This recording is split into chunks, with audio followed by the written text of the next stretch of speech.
What was the original pitch they gave you for the Shield? None. Like we were, I think, like the initial pitch, ironically enough, going back to Punk, I think was like we're supposed to be like this bodyguard service for him. He's in the story with Ryback, I believe, at the time, and the idea was, obviously Punk liked myself and Moxley, and I think Chris Hero actually was his pick at the time to be the third guy because he and Chris had a long history. But they really liked Roman, they being the Office in WWE. And so they weren't sold on Chris yet. Chris hadn't been in developmental as long, I don't think, as Moxley and myself. He had kind of just gotten there a little bit. He's a little bit older, but I think they wanted to kind of test him out a little bit. And Roman had gotten there right before I did. So it just made sense, kind of a compromise. Okay, we'll give you these two, but we're going to take Roman, put him in a group. They'll be, CM Punk's bodyguards, essentially. Bump guys for Ryback is what I think it was supposed to be at first. But after the debut and the first week, I think they realized, oh, wow, these guys actually have traction.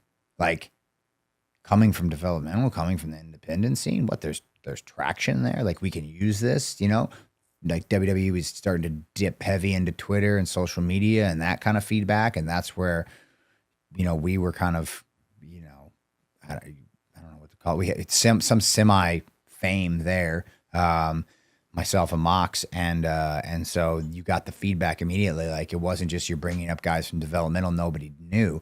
I think the Office got the feedback. Oh, people know who these guys are. They at least know their histories because they can just get online and find it. So once we people realized, oh, there's something here, then it became like, you're like a mercenary group kind of on your own who maybe, CM Punk might have just used for one night. And now, there was a concerted effort to separate us from Punk so we could be a standalone act and not just kind of lackeys to him.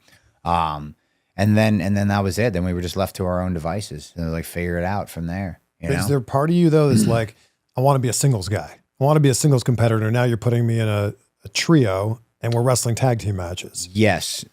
I'd been in a tag team with Jimmy Jacobs in Ring of Honor. But that was a little different because Jimmy was the captain of the ship. And so I was just kind of along for the ride. Here in the Shield, I myself and Mox had sort of built up a lot of experience at this point relative compared to everybody else. And we were very confident in our abilities. So we were kind of the leaders of the group in the sense that Roman didn't have the experience yet. So we were kind of tasked behind the scenes with figuring out the machinations of how matches would work, promos would work, stories would work and stuff like that. So we were both singles guys. Like I don't think Mox, he did a little bit with Sami Callihan as a tag team, but like certainly our wheelhouse is being singles dude. So we weren't expecting, and the group thing was thrust upon us when we had very little lead time to like figure out what we were doing, which is why we showed up in turtlenecks the first night because that's just what they gave us. Then you fast forward 1 week, we look infinitely cooler when we've been given the opportunity to go to a thrift store and figure something out. So from a thrift store, like Army surplus. Oh, okay, yeah, because we were like, okay, we're in tactical gear, we're not wearing turtlenecks. Well, who wrestles in turtlenecks? It's going to be uncomfortable, hot, and stupid looking. The trifecta of doom. So like, let's get rid of that. And then it was just like, all right, we all lived in different places. Everybody's just going to go to these stores and find whatever fits, and shockingly, we all came back with like 3 different looks, just 3 different, whatever fit our personality looks. And then we just kind of continued on and tried to figure it out. But really the one thing that, that sort of solidified us was the mindset of like, we're just going to run through every wall. We were never going to take no for an answer.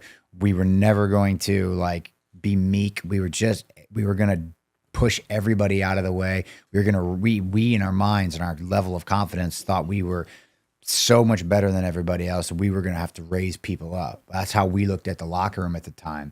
And that was probably insulting to a lot of veterans, but like, we just didn't care. But we also had some strength in numbers, the 3 of us, to kind of, stick together. And, the rest is history, as they say.